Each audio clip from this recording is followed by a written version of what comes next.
오늘 이 시간 저희들 다시 이 자리에 나오게 해주시고 하나님 말씀 앞에 또한 하나님 말씀을 또한 교훈 삼고 그 진리의 말씀을 듣기 위해 또 이 자리에 나와왔습니다.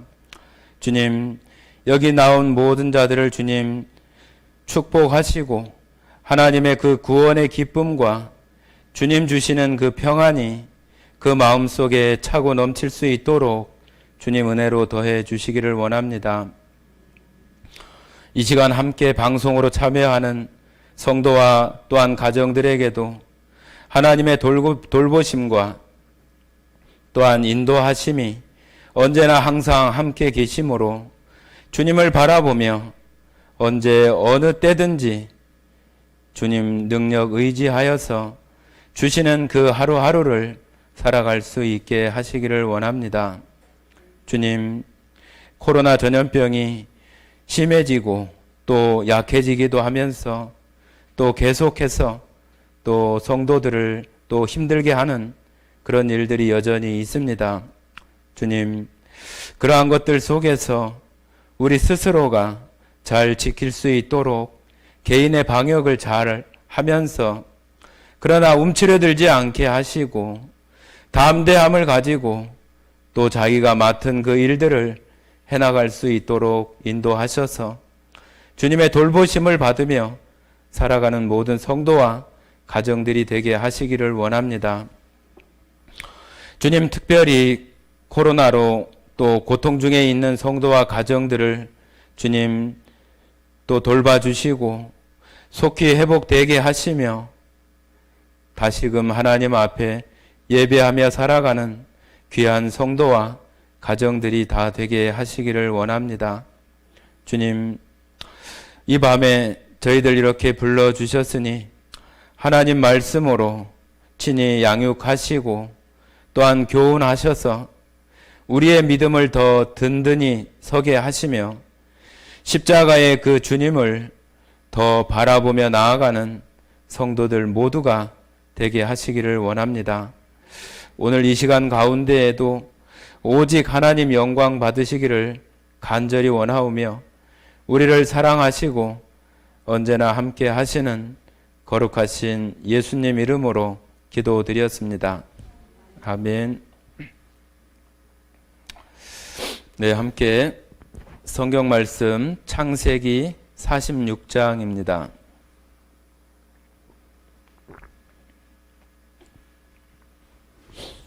(46장) 1절부터 7절까지 말씀을 같이 읽도록 하겠습니다.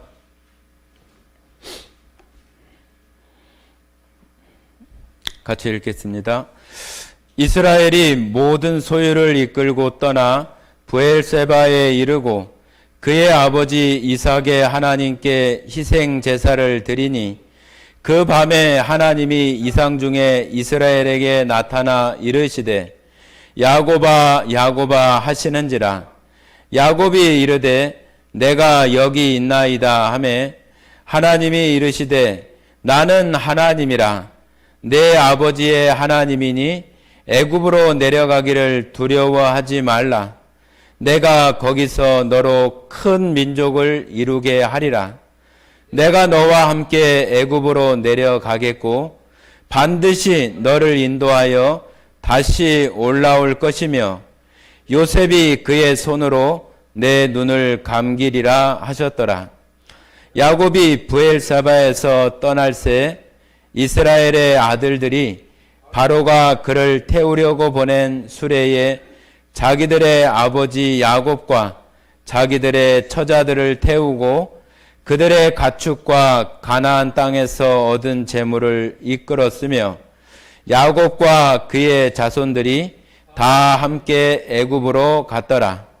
이와 같이 야곱이 그 아들들과 손자들과 딸들과 손녀들 곧 그의 모든 자손을 데리고 애굽으로 갔더라.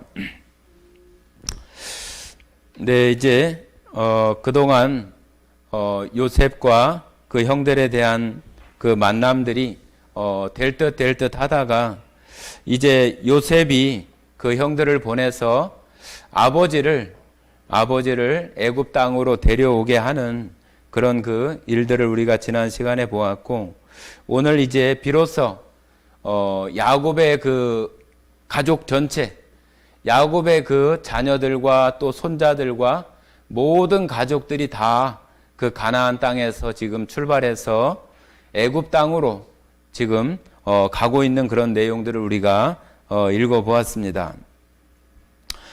이 야곱의 마음에 굉장히 요셉이 그 마음속에 한 20여 년 동안 죽은 줄 알고 있었던 요셉이 다시 살아있다고 하고, 또 바로가 보낸 그 수레들을 보면서, 요셉이 보낸 그 수레들을 보면서 과연 요셉이 살아있구나 하는 것들을 믿게 되고 알게 되면서 자기의 모든 것들을 다 정리해가지고 지금 애굽으로 지금 떠나려고 하고 있는 그 야곱의 마음에는 걱정도 있고, 또 정말로 죽은 줄 알았던 요셉을 만날 수 있다고 하는 어떤 정말로 너무나 큰 소망과 희망이 이렇게 부풀어서 함께 이렇게 있었을 것 같아요. 우리가 이 야곱을 그 전부터 계속 살펴보면은 야곱이 라반의 집에 갔다가 다시 에서에게로 돌아올 때도 보면은 여러 가지 어떤 자기 생각으로 하는 그런 모습들을 우리가 볼 수 있는데, 야곱이 에서에게 올 때도 바로 오는 것이 아니라 뭐 숫곳이나 또 세겜 땅이나 그런 곳을 거쳐서 거기 한동안 머물기도 하고, 그러다가 이렇게 가나안 땅으로 들어가는 모습을 보게 되어지고, 이 에서에 대한 어떤 두려움이나 걱정, 그런 마음들이 야곱의 마음속에 굉장히 많은 거죠. 형을 만나고 아버지 이삭을 만난다고 하는 그런 기쁨도 있지만은 형에 대한 두려움도 같이 있어서 곧바로 자기가 정면에 나타나서 가지 못하고 저 뒤에 이렇게 여러 어떤 그 정황들을 만들어 놓고 에서에게 나아가는 그런 야곱의 그런 모습처럼, 여기는 그런데 그런 모습이 이제는 아니라 정말로 다 모든 것들을 다 정리해서 바로 이제 그 애굽으로 떠나는 그런 모습을 볼 수가 있습니다. 자, 1절부터 제가 필요한 부분을 좀 읽으면서 말씀을 좀 드리도록 하겠습니다. 이스라엘이 모든 소유를 이끌고 떠나 브엘세바에 이르러 그의 아버지 이삭의 하나님께 희생 제사를 드리니. 자, 이 브엘세바는 아브라함도 마찬가지고 아버지 그 이삭도 마찬가지고 거기서 우물을 파고, 특별히 이삭은 많은 우물을 파서 또 다른 족속들에게 빼앗기기도 하고 그런 일들이 많으면서 굉장히 우물을 여러 곳을 팠던 사람이 또 이삭이기도 한데, 이 브엘세바에 와서 지금 희생 제사를 드렸다고 하는 것은 지금으로 말하면 이제 예배를 드리는 거죠. 예배. 이 브엘세바에서 뭐 맹세의 우물이라고도 하고 그런 이 지역에 와서 야곱이 이렇게 제사를 드리는 그런 이유는 그 마음속에 말씀드린 것처럼 그런 두려움, 요셉을 빨리 보고 싶은 어떤 기쁜 그런 마음에 참 그 원하고 얼른 보기를 원하는 그런 마음도 있지만, 그 애굽에 내려갔을 때 어찌 될까 하는 그런 걱정 또 두려움, 그런 것들이 같이 있었던 것 같아요. 그래서 이 브엘세바에 와서 하나님께 제사 드리는 그런 모습으로 자기의 마음들을 하나님께 이렇게 드리는 그런 모습을 이렇게 살펴볼 수가 있을 것 같습니다. 우리들도 구약 시대는 이런 그 희생의 제사이지만은 지금 이 시대의 그 성도들에게는, 그리스도를 믿는 성도들에게는 하나님 앞에 예배하고 교제하는 이런 것이 구약의 그런 제사와 동일한 모습이라고 말할 수 있어요. 우리가 오늘 이렇게 나와서 말씀을 듣는 것은 단순히 그 말씀만 듣는 것의 의미가 아니라 우리 자신이 이 성경을 통해서, 이 성경 속에서 나타나는 그 하나님을 만나고 그 하나님께서 우리에게 주시는 힘이나 지혜나 능력을 우리 안에 얻기 위해서 우리가 이 자리에 나오는 거잖아요. 그런 것처럼 이스라엘 백성들이 제사를 드리고 또 예물을 드리고 희생 제사를 드리는 것도 똑같이 그런 마음으로 그와 같이 제사를 드리는 거라고 이렇게 말할 수 있습니다. 자, 2절을 보시면은 그 밤에 하나님이 이상 중에 이스라엘에게 나타나 이르시되 야곱아 야곱아 하시는지라 야곱이 이르되 내가 여기 있나이다 하매. 자, 이상 중에 야곱은 야복강 가에서도 천사와 씨름하면서 천사의 모습으로 오신 그 하나님을 만났던 사람이 또 야곱이기도 하잖아요. 그래서 야곱이 하나님의 음성을 천사를 통해서 이렇게 듣는 것처럼 하나님께서 이상 중에 야곱한테 나타나 가지고 야곱을 부르면서 이야기하는 거예요. 야곱아 야곱아.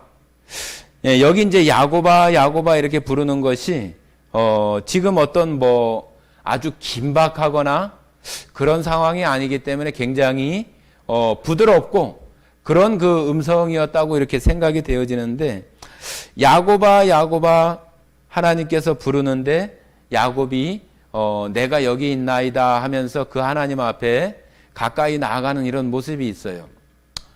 하나님께서 야곱을 이름을 이스라엘이라고 바꿔주었는데 지금 다시 하나님께서 이스라엘아 이스라엘아 이렇게 말하지 않고 야곱아 야곱아 이렇게 부르는 것은 어찌 보면은 이스라엘이라고 하는 이름은 야곱일 때도 그렇겠지만은 이스라엘이라고 하는 그 이름은 하나님께서 이 야곱을 통해서 이스라엘 큰 민족을 이루는 아주 큰 어떤 막중한 그런 일, 하나님께서 야곱을 통해서 하시는 그 일을 하시기 위해서 이스라엘이라고 하는 이름을 바꿔주는 거잖아요. 그런데 그 바꿔주기 전에 그 야곱이라고 하는 이름을 부르는 것은 야곱이라고 하는 그 이름의 뜻이 있잖아요.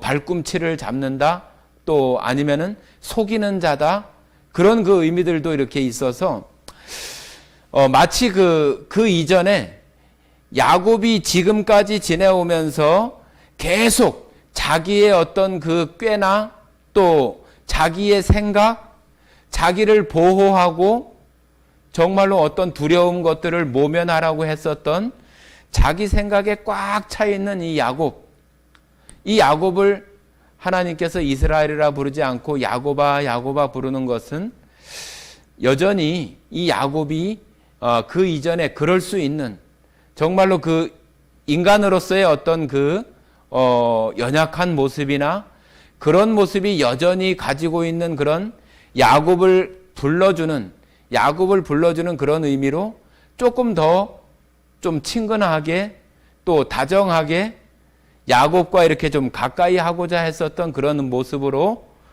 야곱아 야곱아 이렇게 불렀을까 하는 그런 생각을 해보기도 합니다.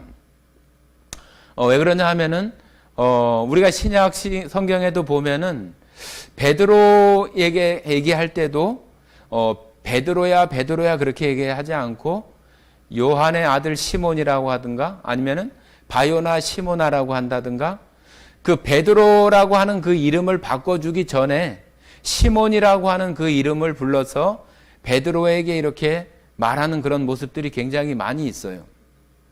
그래서 하나님께서 이 야곱에게 친근하게 좀 더 가까이 이렇게 다가오시는 그런 모습으로 말씀하시는 그런 내용이다, 그렇게 저는 생각이 되어지고, 거기에 이 야곱이 내가 여기 있나이다 하는 것은 하나님께서 어떤 말씀을 하신 것을 내가 듣겠습니다, 내가 그 말씀을 잘 듣겠습니다 하는 그런 자기 마음의 표현이잖아요. 그죠?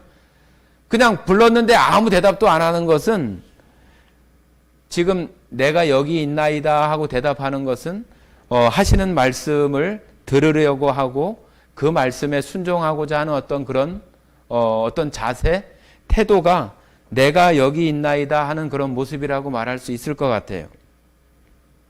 네, 성경에도 보면은 모세를 부르시고 또 야곱을 부르고 또 사무엘을 부를 때도 사무엘아 사무엘아 이렇게 부르는 그런 그 음성에 내가 여기 있나이다 말씀하옵소서 하는 그런 사무엘의 그런 대답하는 내용들이 사무엘상 2장에 나오잖아요. 그런 것처럼 이 내가 여기 있나이다 하는 그런 것이 우리들도 마찬가지로 하나님께서 우리들에게 어떤 말씀이 이렇게 생각나게 하고 또 어떤 그 하나님의 내가 읽었던 그런 그 말씀들이 우리들 가운데 생각이 날 때 우리가 거기에 집중하고 또 우리의 마음을 이렇게 거기에 두는 것은 내가 이 말씀에 조금 더 가까이 하고 이 말씀을 내 삶에 실천하고자 하는 그런 마음으로 그 말씀 앞에 우리들도 가까이 가는 그런 모습이라고 말할 수 있잖아요. 그냥 뭐 생각이 나거나 말거나 아니면은 뭐 스쳐 지나갈 수도 있는데 생각이 날 때 그것을 그냥 흘려 떠내버리지 않고 내가 그것을 생각을 붙들어서 내가 다시 기억하고 그것을 내가 마음속에 한번 다시 생각하는 것은 내가 그 말씀, 그 들려진 어떤 내용들을 내가 다시금 생각하고 또 내가 그 말씀대로 살아가고자 하는 그런 마음이 우리들 가운데 있다고 하는 그런 모습을 우리가 볼 수 있는 거잖아요. 그런 것처럼 우리가 이 시대에 살아가면서 하나님의 말씀을 들을 때 오늘 우리도 여전히 지금 하나님의 말씀을 듣고 있는 거잖아요. 그냥 뭐 할아버지 할머니가 들려주시는 옛날 옛적에 이런 일이 있었는데 그런 게 아니잖아요. 하나님께서 과거에 있었던 일들을 가지고 우리들에게 교훈을 주기 위한 거잖아요. 교훈을 주기 위해서. 지금 요셉에게 또 야곱에게 하는 그런 것이 지금 우리들에게도 그대로 이렇게 적용이 되어져서 내가 이 땅에 구원받은 성도로 살아가면서 내가 그 말씀을 어떻게 생각하고 또 하나님 앞에 내가 어떤 자세로 살아가야 할 것인가 하는 것을 우리들에게도 똑같이 보여주는 거잖아요. 그런 말씀이 보여지고 또 생각날 때 하나님 내가 여기 있나이다. 하나님 말씀하옵소서. 그런 마음으로 우리가 그 말씀을 대하는 것이 필요하다는 생각이 들어집니다. 자, 3절 한번 읽어보겠습니다. 제가 하나님이 이르시되 나는 하나님이라 내 아버지의 하나님이니 애굽으로 내려가기를 두려워하지 말라. 내가 거기서 너로 큰 민족을 이루게 하리라. 자, 여기 이제 하나님께서 애굽으로 내려가라고 이렇게 얘기를 합니다. 내려가라고. 이삭에게는 내려가지 말라고 그랬는데 이삭은 내려갔어요. 그런데 이 애굽을 야곱에게는 내려가라고 이렇게 이야기를 하고 있고 또 아버지 아브라함에게는 아브라함도 흉년이 들었을 때 가나안 땅에 있다가 애굽으로 내려가거든요. 그래서 거기 가서 사라를 누이라고도 하고 또 나중에 그 하갈을 또 이렇게 데리고 오는 그런 일이 있었잖아요. 그런 것처럼 이 아브라함도 흉년 때에 갔는데 그 아브라함에게는 뭐 가라든지 가지 말라든지 그런 말씀이 없더라고요. 그냥 아브라함이 스스로 그 흉년을 맞아서 애굽 땅에 이렇게 내려가는 모습이 있는데 이삭에게는 가지 말라고 했고 또 야곱에게는 이렇게 가라고 해요.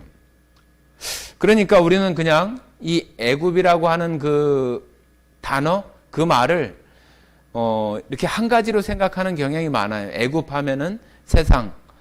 애굽이 어떤 그 세상을 비유하는 말이 맞기는 하지만 다 그런 모양으로 이렇게 어디나 다 그렇게 하는 것은 또 잘못 이렇게 그 성경을 해석하거나 풀이할 경우들도 생길 수 있어요. 그래서 지금 여기 애굽으로 내려가라고 하는 것은 지금 이스라엘 야곱을 통해서 지금 말씀하시는 것처럼 큰 민족을 이루겠다고 누구한테 약속을 했어요? 처음에 아브라함한테 약속을 했어요. 그죠? 아브라함을 불러가지고 저 하늘을 보라고 하면서 저 하늘의 무별처럼 바다의 모래처럼 너의 자손들이 이와 같이 큰 민족, 많은 백성들이 될 것이라고 아브라함에게도 이야기했고, 또 그것을 다시 아버지인 이삭에게도 그 약속을 다시 갱신하고, 또 다시 야곱에게 그 약속을 다시 이제 그 약속을 실현하기 위해서 바로 이 야곱이 이제 애굽으로 내려가라고 하는 거예요. 애굽으로 내려가지 않으면은 뭐 큰 민족을 이룰 수 없나? 그렇게 우리가 생각할 수도 있죠.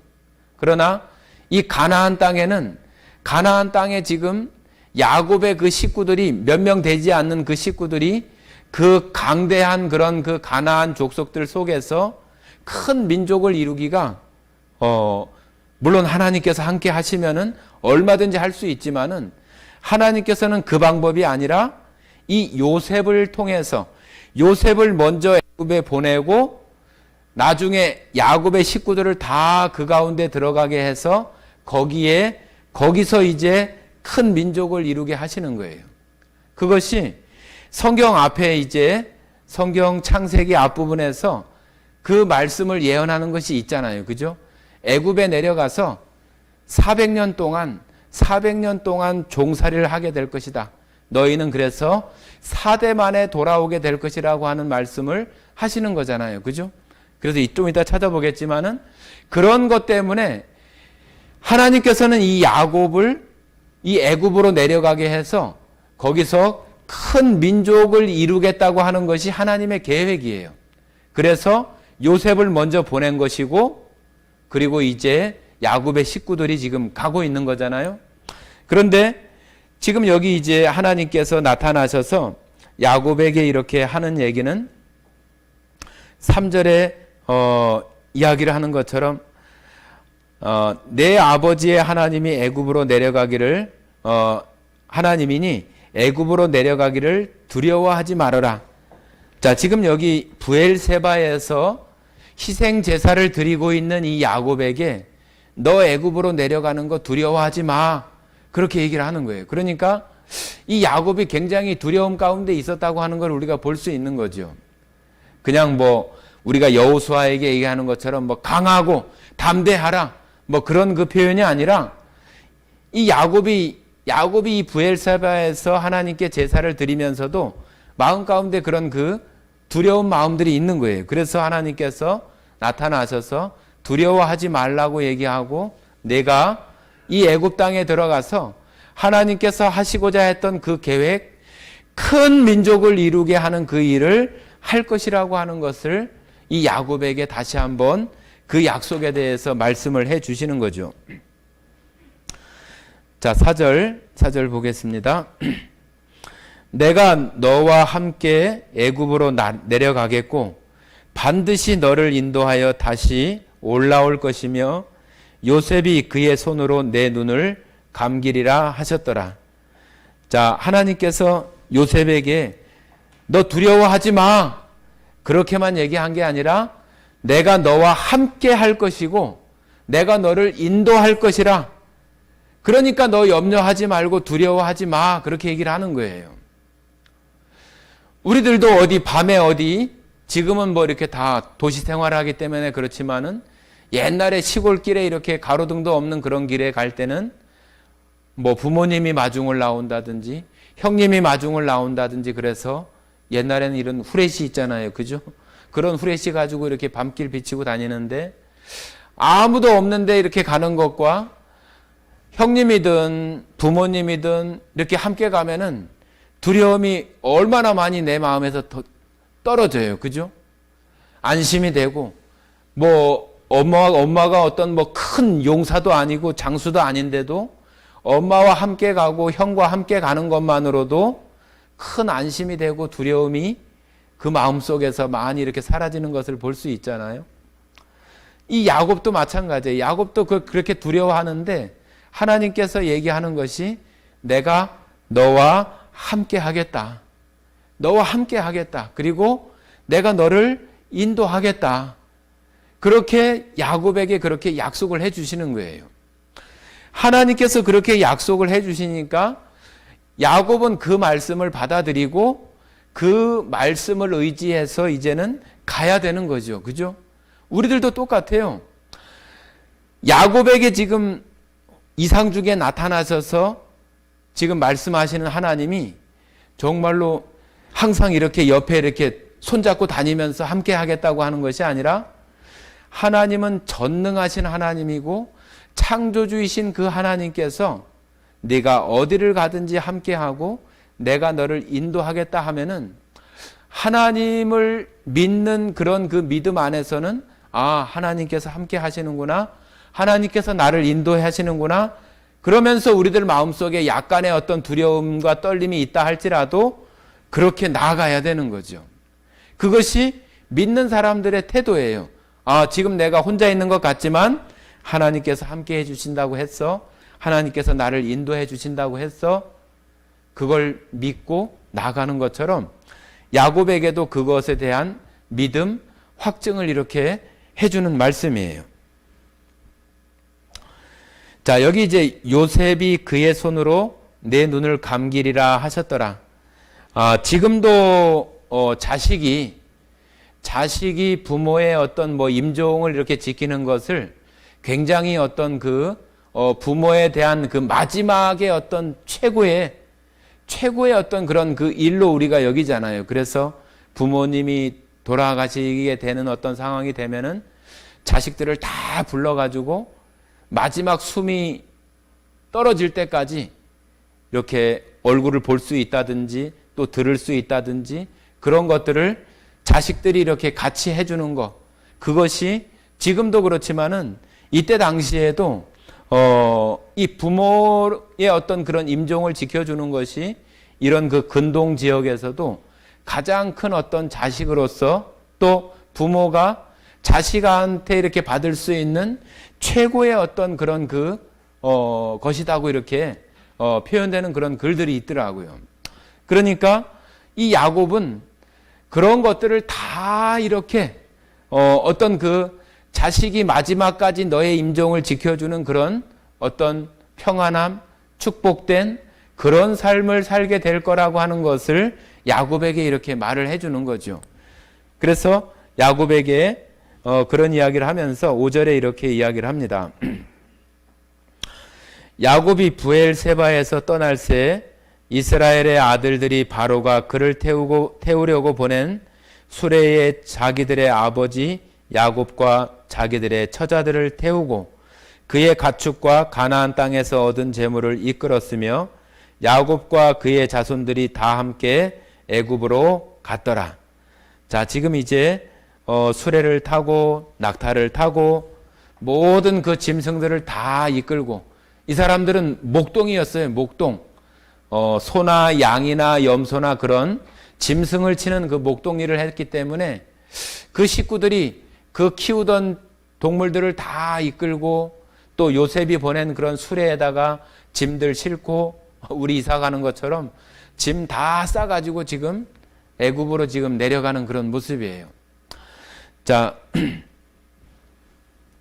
7절 한번 보겠습니다. 7절. 이와 같이 야곱이 그 아들들과 손자들과 딸들과 손녀들 곧 그의 모든 자손을 데리고 애굽으로 갔더라. 자, 여기 이제 애굽으로 이제 갔다고 이렇게 표현하고 있어서 애굽으로 이제 가게 되고요. 지금 8절부터 27절까지는 애굽으로 간 그 사람들의 이름, 또 누구의 아들, 또 누구의 손자, 그런 이야기들을 27절까지 하고 있는데, 여러분이 생각할 때 성경에 보면은 이런 그 이름들 아니면 어떤 족보나 계보들에 대한 내용들이 많이 나와요. 그죠? 뭐 역대상이나 아니면은 레위기나 아니면 민수기나 또 우리가 마태복음에도 보면은 뭐 예수 그리스도의 세계라 해가지고 그 족보에 대해서도 나오고, 창세기 5장에도 또 아담의 그 계보들 쭉 나오잖아요. 그런 내용들이 우리가 생각할 때는 아이고 이건 뭐 그냥 읽기가 조금 힘들잖아요. 그죠? 이름도 발음도 어렵고 그 이름들 거의 막 몇 장에 걸쳐서 쭉 이렇게 나오는 거 읽으려면은 조금 그냥 넘어가기도 그렇고 읽기도 그렇고 막 그런 그 마음이 이렇게 생겨지기도 해요. 그런데 이 이름이 적힌 이 일들이 정말로 굉장히 중요한 것 같아요. 굉장히 중요해요. 왜 하나님께서 우리 사람들이 이 성경을 읽을 때 그런 이름들이나 족보가 나오면은 그런 마음이 이렇게 들 거라고 하는 걸 하나님 아실 텐데 그걸 왜 굳이 다 이렇게 나열을 하고 쭉 썼을까? 그런 생각도 들기도 하잖아요. 그죠? 그냥 여기 갔더라 하고 그냥 그거 끝나고 몇 명쯤 됐더라 하든지 그러면 될 텐데 그 이름들을 다 이렇게 적는 거예요. 자, 이 모습은 지금 우리가 요셉을 예수님을 비유한 좋은 그 상징적인 인물이라고 우리가 계속 몇 번 얘기 드렸잖아요. 지금 요셉이 지금 애굽이라고 하는 곳에 가 있다고 하는 것은 아까 말씀드린 것처럼 이 애굽이 꼭 어떤 우리가 이렇게 살아가는 어떤 죄 많은 세상만 얘기하는 것이 아니라 굉장히 그때 당시에는 굉장히 풍요롭고 가장 좋은 곳이 애굽이에요. 애굽. 그러니까 지금 애굽의 지금 총리면은 바로 왕 다음에 바로 그 요셉이 있는 건데 그 요셉이 있는 그곳에 이 식구들이 간다고 하는 것은 마치 우리가 구원받고 하나님 나라에 가는 것처럼 이 요셉이 예수님의 어떤 그런 그 모습을 나타내는 상징적인 인물이라고 한다면은 이 야곱의 식구들의 이름을 한 70여 명 되는 그 이름들을 다 이렇게 기록한 이유는 여러분과 우리들이 하나님께서 말씀하실 때 그러잖아요. 제자들을 보내가지고 귀신도 항복하더이다 그럴 때 예수님께서 그거 가지고 기뻐하지 말고 너의 이름이 하늘에 기록된 것으로 기뻐하라고 그러잖아요. 그죠? 그러니까 이런 그 이름들을 다 이렇게 낱낱이 다 손주고 딸이고 아들이고 다 이렇게 기록하는 것은 마치 우리의 이름이 하나님 나라의 그 생명책에 기록이 되는 그런 그 모습들을 우리가 이런 모습들 속에서도 분명히 이렇게 보고 알 수 있는 거예요. 그냥 왜 이렇게 이름들을 다 장황하게 이렇게 써놨을까 그런 것이 아니라 우리들의 이름도 여기 나오는 이런 그 70명의 어떤 그 가족들 이름처럼 우리들의 이름도 우리가 예수님으로 말미암아 구원받을 때 그 이름이 흐려지지 않고 거기에 그대로 이렇게 기록된 그 이름들이 바로 우리들 이름이 있다고 하는 거예요.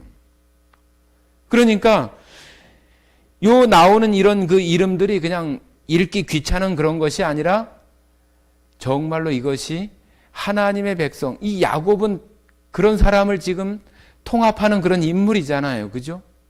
야곱의 그 가족들로, 자손들로 하나님의 백성, 하나님의 나라를 이루는 그 모형이나 그런 것을 지금 이스라엘 야곱을 통해서 보여주는 거잖아요. 그런데 그 식구들의 이름을 이렇게 낱낱이 다 기록하고 있는 것은 여기 나오는 그 사람들의 이름이 무슨 대단한 일을 하거나 그런 것도 아니잖아요. 그런데 그 이름들을 다 낱낱이 기록하고 있는 것은 여러분과 저가 이 세상 가운데 하나님 앞에 별 어떤 특별한 일을 하거나 대단한 일들을 하지 않았다 할지라도 하나님의 그 은혜 가운데 있다고 하는 그 이유 하나만으로 야곱의 그 자손들이라고 하는 그 이유만으로 그 이름들이 야곱으로 인해서 지금 여기에 다른 식구들 들어갈 수 있어요? 없어요? 없어요. 야곱의 혈육만 들어가게 돼 있는 거예요. 야곱의 혈육만. 다른 가나안 땅에 있는 누구 친구라고 데려갈 수 있어요? 없어요. 딱 그 사람들, 그 혈통 가운데 있는 사람들만 들어가는 거예요. 우리들도 다 똑같잖아요.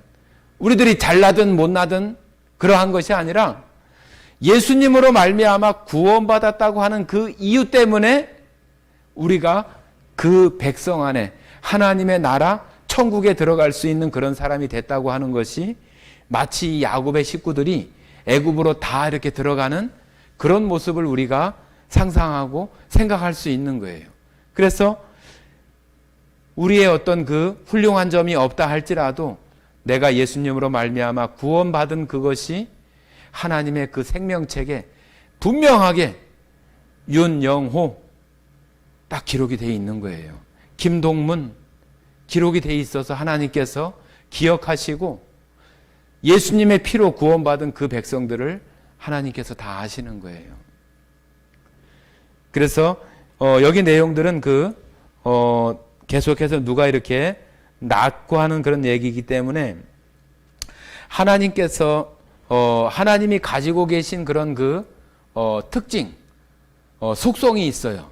하나님은 아주 완전하시고 영원하시고 신실하시고 또 어떤 우리가 신명기 말씀에도 보면은 후회가 없고 시건치 않으시고, 그죠?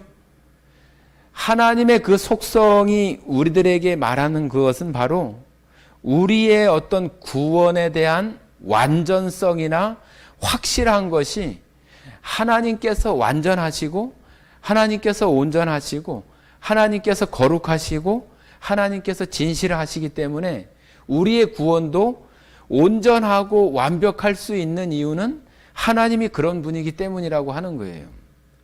그래서 우리들이 그 구원에 대해서 확신할 수 있는 것은 내가 믿었기 때문이 아니라 하나님의 그 온전하심이 있기 때문에 우리의 구원이 완전할 수 있는 거예요. 여러분과 제가 죄 안 짓고 아주 온전하게 살기 때문에 그 확실성이 있는 것이 아니라 하나님의 온전하심 때문에 우리의 구원이 완벽한 거예요. 그러니까 얼마나 감사해요. 우리가 혹시라도 죄를 범하거나 그런 것이 있더라도 하나님과 화해하고 그런 가운데 살아가면은 우리는 절대로 하나님의 약속이 변하지 않는 한 우리의 그 구원은 정말로 완벽하고 온전한 구원이라고 말할 수 있는 것입니다. 자, 26절 한번 보겠습니다. 26절. 26절 제가 읽어보겠습니다. 야곱과 함께 애굽에 들어간 자는 야곱의 며느리들 외에 66명이니 이는 다 야곱의 몸에서 태어난 자라. 자, 야곱의 몸에서 태어난 자들이죠. 며느리들은 야곱의 몸에서 태어난 것은 아니잖아요. 그죠? 야곱의 몸에서 태어난 자들에 대한 이야기와 또 27절에 보면은 애굽에서 요셉이 낳은 아들은 2명이니 야곱의 집사람으로 애굽에 이른 자가 모두 70명이었더라. 70명이라고 이렇게 표현하고 있어요. 자, 그런데 그 신약 성경에서는 우리가 지금 보고 있는 헬라어를 번역한 성경은 70인역을 기초로 하고 있어서 거기서는 75명이라고 이렇게 표현해요. 75명. 예, 사도행전 7장 한번 봅시다. 사도행전 7장.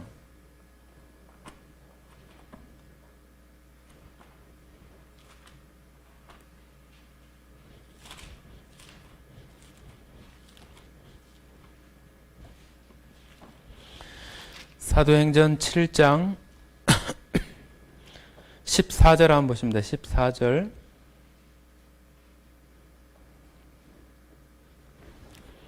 사도행전 7장 14절 같이 한번 읽어볼까요? 14절 같이 읽겠습니다.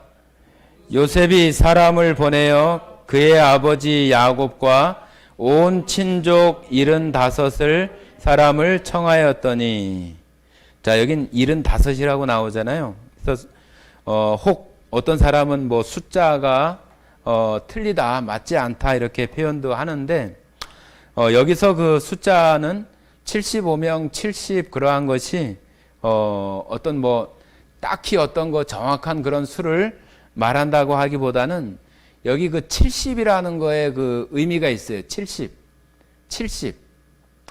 이 70이라고 하는 수는 3 더하기 4 곱하기 10. 7 곱하기 10이거든요. 그래서 3이라고 하는 것은 그 하나님의 수이고 4는 세상 수예요. 그러니까 하나님과 세상 수를 합한 그 7이 완전수잖아요. 그죠? 완전수이고 곱하기 10. 10은 10이라고 하는 것은 전체 모든 것을 나타내는 거예요. 그래서 이 70이라고 하는 의미는 단순히 뭐 70명, 그런 숫자의 어떤 의미가 아니라 열국 전체 모든 것을 이렇게 대표하는 그런 모습으로 70이라고 하는 것에 중점을 두고 이렇게 말씀을 하시는 거예요. 그래서 우리가 성경에도 보면은 제자들이 많지만은 하나님이 말씀하시는 그 12제자에 대한 얘기를 하잖아요. 그죠? 12제자. 12이라고 하는 것도 3하고 4하고 곱하면은 12잖아요. 그래서 그것은 충만한 수, 또 그런 이스라엘 민족의 수라고도 하고 충만한 수라고도 얘기를 해서 그 10이라고 하는 그 의미도 그와 같이 이렇게 이야기하고 있고, 이 70이라고 하는 것은 구약 시대에 모세가 이스라엘 백성들 가운데에서 70명의 장로를 따로 세워서 이스라엘을 다스리게 하는, 처음에 모세가 10부장, 50부장, 100부장 그런 것을 시작을 하다가 나중에 이제 하나님의 율법을 받은 그 이후에는 그 70명의 장로를 세워서 이스라엘을 이렇게 다스리고 회의를 하고 그런 내용들이 나와요. 그래서 이 70이라고 하는 의미들이 그런 그 구약 성경에도 나오고, 또 신약 성경에 가면은 여러분들 성경 읽다가 보면은 산헤드린, 공회원 그런 얘기 나오잖아요. 거기도 공회원의 숫자가 70이에요. 70. 그래서 대제사장 한 명하고 70명이라고 하는 그 공회원들이 모든 것에 대한 그런 결정, 다스리는 일, 그런 것들을 다 하는데, 바로 이 70이라고 하는 수가 구약의 그 모세에 의해서 70명의 장로나 그런 것들이 나오지만은, 바로 이 70명이 들어갔다고 하는 그것은 단순히 그런 수가 아니라 전체에 그 70명이지만은 거기에 하나님께서 모든 아주 충만하게 아주 많은 민족을 이루게 하는 그런 모습을 요 70이라고 하는 수로 말씀하시는 거예요. 그래서 우리 한번 창세기 한번 봐보겠습니다. 창세기 15장.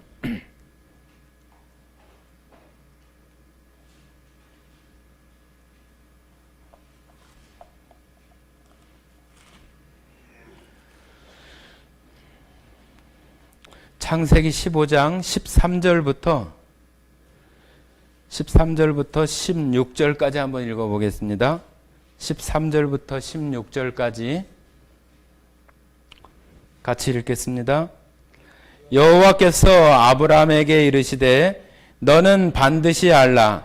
내 자손이 이방에서 객이되어 그들을 섬기겠고 그들은 400년 동안 내 자손을 괴롭히리니 그들이 섬기는 나라를 내가 징벌할지며 그 후에 네 자손이 큰 재물을 이끌고 나오리라. 너는 장수하다가 평안히 조상에게로 돌아가 장사될 것이요 내 자손들은 4대 만에 이 땅으로 돌아오리니 이는 아모리 족속의 죄악이 아직 가득 차지 아니함이라 하시더라. 자, 여기 보면은 그 이스라엘 백성들이 이방의 객이 되어 400년 동안 종살이를 할 것이라 그렇게 말씀하시잖아요. 그죠? 종살이를 하다가 또 많은 재물을 가지고 다시 나오게 될 것이다 한 것이 바로 모세를 통해서 그 애굽 땅에서 그 장정만 60만이 되는 거의 한 200만 정도 되는 그 큰 민족을 이루는 그 기간이 바로 400년이에요. 400년. 400년 동안 그 애굽 땅에서 살아가는 동안에 야곱의 그 식구들, 그 형제들이, 아들들의 그 형제들이 들어가서 처음에 70명이었던, 75명이었던, 70명이었던 그런 사람들이 나중에 엄청난 숫자, 거의 막 200만 명, 그 정도 되는 그런 숫자가 거기서 이제 나오게 되는 거예요. 200만이면은 우리 전라북도 인구보다도 더 많아요. 전라북도 인구가 지금 170만 정도밖에 안 된다고 하는데 남자만 20세 이상 된 남자만 60만이니까 여자들 또 자녀들까지 하면은 200만이 훨씬 넘는다고 그러는 거예요. 그러니까 지금 애굽에 지금 70명이 들어가지만은 400년 동안 거기서 큰 민족을 이루게 하고 400년이 지난 그 뒤에 이제 200만이 넘는 그 숫자가 모세를 통해서 거기서 건져내게 되는 거예요. 그러니까 성경은 그냥 어느 날 어떤 것이 이루어지는 것이 아니라 하나님께서 아브라함에게 약속했던 그런 일들이 그대로 이루어지는 거예요. 그대로. 그래서 지금 이 야곱의 식구들이 여기 들어가게 되는 것도 바로 그 큰 민족을 이루게 되는 그 시작의 모습을 지금 야곱이 그 식구들과 함께 한다고 이렇게 볼 수 있겠습니다. 자, 28절 한번 보겠습니다. 28절. 46장 28절. 창세기 46장 28절. 제가 읽겠습니다. 야곱이 유다를 요셉에게 미리 보내어 자기를 고센 땅으로 인도하게 하고 다 고센 땅에 이르니 요셉이 그의 수레를 갖추고 고센으로 올라가서 그의 아버지 이스라엘을 맞으며 그에게 보이고 그의 목을 어긋 맞춰 안고 얼마 동안 울매. 자, 여기 이제 드디어 요셉과 야곱이 만나는 장면이에요. 거의 한 20년, 22년 만에 지금 죽은 줄 알았던 그 요셉을, 총리가 된 요셉을 만나는 그 야곱의 모습이에요. 너무나 정말로 꿈 같은 일이고, 죽은 줄로만 알았던 요셉이 자기 눈앞에 이렇게 총리가 되어서 나타날 것은 상상도 할 수가 없는 거잖아요. 그죠?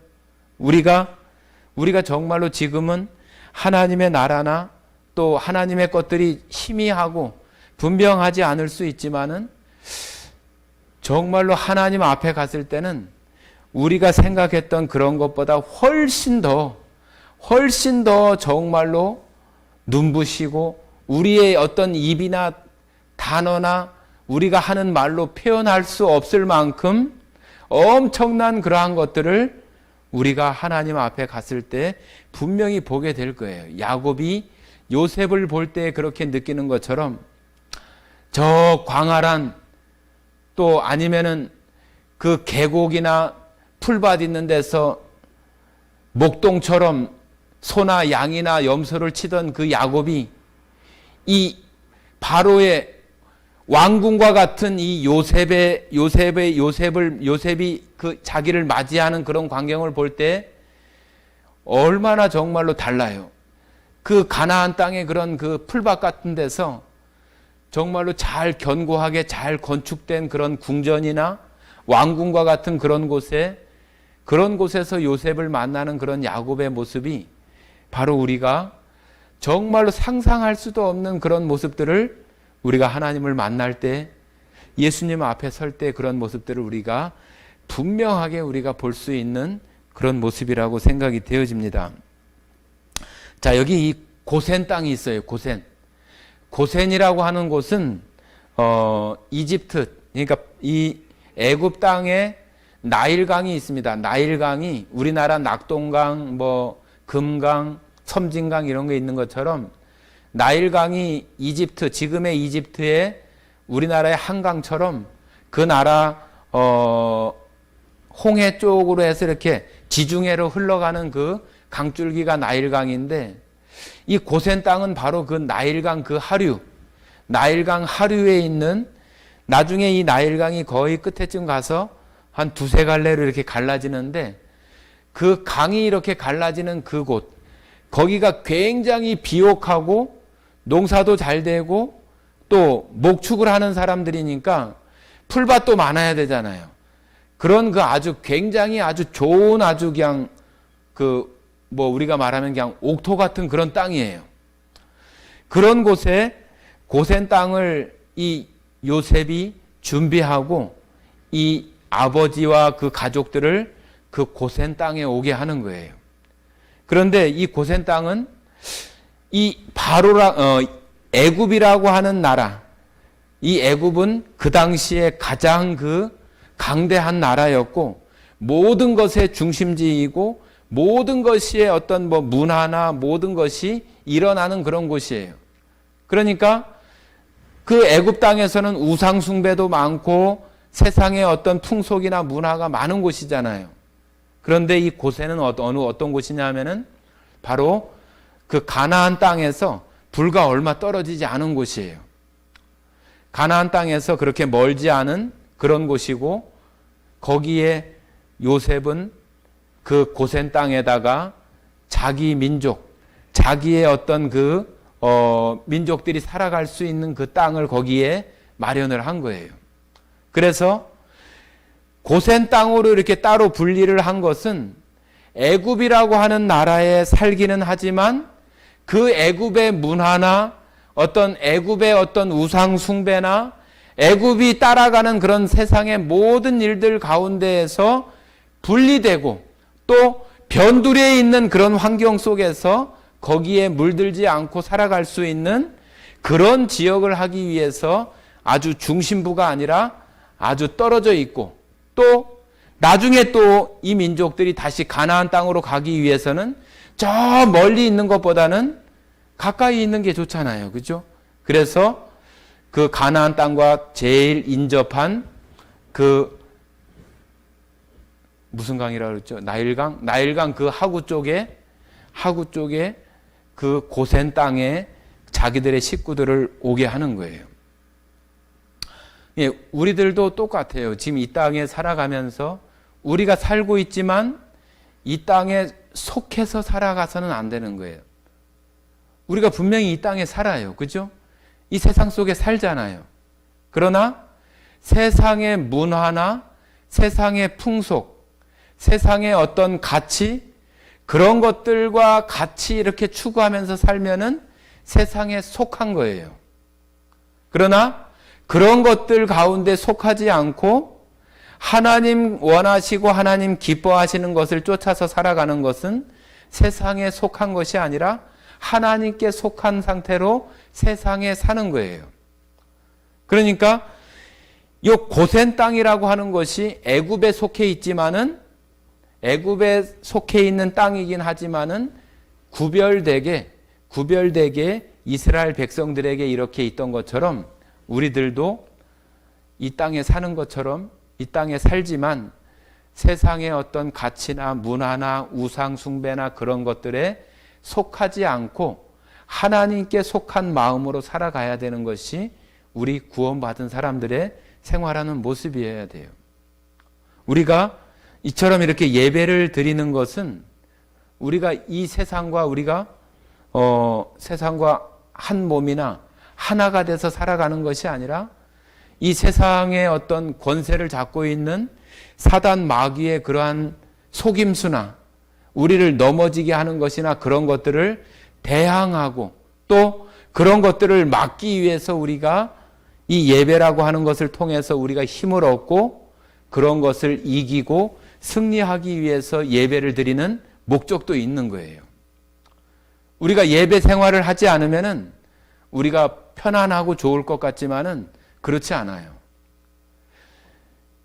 우리가 예배에 참여하고 이 예배를 통해서 하나님을 만나고 또 우리 안에 그 하나님의 말씀을 우리가 잘 공급받을 때에 우리는 이 세상과 맞서 싸울 수 있는 힘이 생기고 또 죄들과 또 싸울 수 있는 힘이 생기고 세상 속에서도 하나님을 향해서 살아갈 수 있는 그 힘을 얻을 수 있는 것이지 내가 이 예배를 소홀히 하고 성도들을 소홀히 하고 또 교제를 소홀히 해서는 그런 그 거센 세상의 힘에 대항할 수도 없고 거기에 맞설 수도 없어요. 그냥 그 세상의 흐름에 흘려 떠내려갈 뿐이에요. 그래서 우리는 여전히 우리가 밥 먹고 세상 사람들 하는 거 다 하는 것처럼 살아가지만 이 세상은 사단이 역사하고 공중 권세 잡은 그런 속에서 사람들을 속이고 유혹하고 죄를 범하게 하고 그런 속에서 우리는 이 세상을 대항하고 또 맞서서 대적하고 또 싸울 수 있는 그런 힘들을 우리가 이런 예배를 통해서 얻어야 된다고 하는 것들을 아시면 좋겠습니다. 그래서 고센 땅은 바로 요셉이 준비한 애굽에 있는 지역이지만 애굽과 구별되게 이 야곱의 식구들을 위해서 그 준비한 땅, 그 나일강 그 지류가 가로 길이는 한 250km쯤 되고 또 이렇게 세로로는 한 150에서 한 170km 정도 되는 아주 그 비옥한 그런 지역이라고 합니다. 나중에 한번 나일강 그쪽에 한번 지도 보시면은 그런 표시들이 나옵니다. 그래서 뭐 휴대폰들이 있으니까 고센 땅 이렇게 찾아보면은 그렇게 나와요. 그리고 아니면은 나일강 하구 이렇게 쳐보면은 그런 지역들이 나옵니다. 그래서 아주 가나안 땅과 가까운 지역에 세상과 구별된 그런 곳에 이 고센 땅이 있다고 하는 거예요. 자, 30절부터 제가 또 읽어보겠습니다. 이스라엘이 요셉에게 이르되 내가 지금까지 살아있고 내가 내 얼굴을 보았으니 지금 죽어도 조카도다. 이 야곱이 요셉을 만났을 때 정말로 지금까지 죽은 줄로 알았던 요셉을 만나니까 이제는 정말로 죽어도 여한이 없겠다. 죽어도 괜찮다.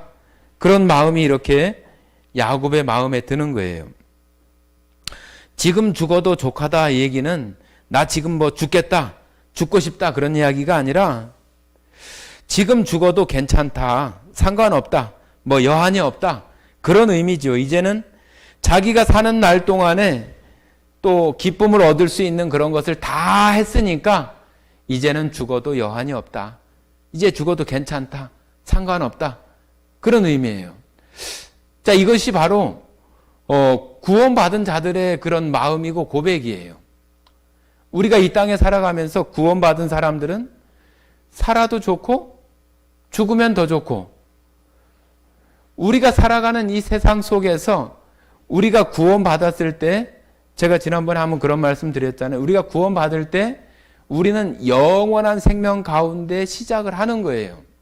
그런데 우리가 이 땅에 살아가는 날 동안에 이 육체는 언젠가는 죽지만은 그 죽는 것이 구원받은 그런 사람에게는 오히려 하나님의 나라에 우리가 매번 천국, 하나님의 나라 그러한 것을 소망하고 살아가는데 우리가 죽으면은 그 나라에 갈 수 있는 확실한 약속을 하나님께서 해주시고 있기 때문에 뭐 죽어도 괜찮아. 이제 죽어도 지금 죽어도 족하다. 그런 마음이 구원받은 사람들 마음에는 있는 거예요. 뭐 죽고 싶다가 아니라 죽어도 괜찮다. 구원받은 그런 마음에서 우리들 가운데 정말로 나올 수 있는 죽음이라고 하는 것을 오히려 이길 수 있는 그런 힘이 구원받은 사람들 마음 가운데 있는 믿음이고 신앙이라고 생각을 합니다. 그러나 구원받지 못한 사람은 어떻게 돼요? 지금 죽으면 안 되는 거예요. 지금 죽으면은 영원한 형벌과 저 지옥의 불못이 기다리고 있는데 지금 죽으면 안 되는 거죠. 하나님을 만나고 구원받아야 그 죽음에 대해서도 뭐 지금 죽어도 괜찮다, 여한이 없다, 상관이 없다. 정말로 그것만큼 자유로운 것이 어디가 있어요. 그죠? 그것처럼 이 요셉을 만난 이 야곱의 이런 고백이 정말로 우리가 살아가는 이 세상 가운데에서도 우리의 심정이 이런 마음으로 우리들 가운데 있는 것이 참 너무 감사한 그런 생각이 들어지기도 합니다. 31절입니다.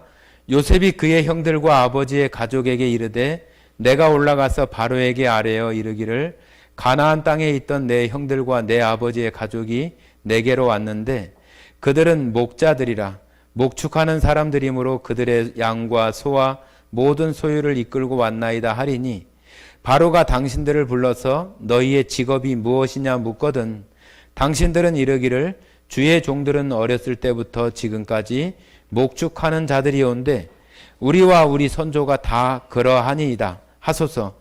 애굽 사람은 다 목축을 가증히 여기나니 당신들이 고센 땅에 살게 되리이다. 자, 요셉이 이제 그 아버지와 형들이나 그 가족들에게 바로가 물으면은 이렇게 대답해라 하고 그 이야기를 해주는 거예요. 그래서 고센 땅을 마련하고 거기 살 수 있도록, 정착할 수 있도록 해주면서, 그런데 이 애굽 사람들이 왜 목축업을 싫어하냐 하면은 목축하는 사람들을 아주 싫어해요.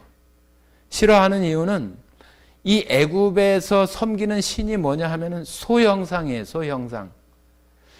우리가 나중에 이제 뭐 출애굽기를 혹시 하면 출애굽기 때에 이스라엘 백성이 모세가 그 시내산에 올라갔을 때 그 아론을 비롯해서 그 이스라엘 그 백성들이 그 우상을 만드는데 뭘 만들어요?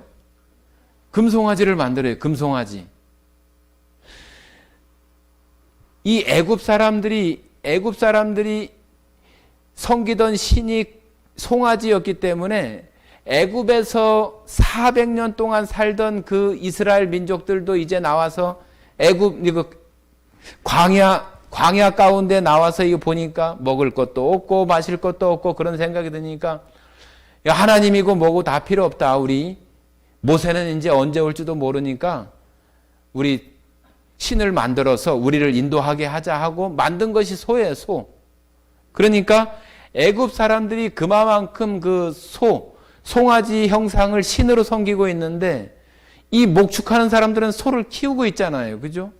소를 키우기도 하고 소를 잡기도 하고 그런 일들을 하니까 목축하는 사람들을 아주 싫어하고 가증히 여기는 거예요.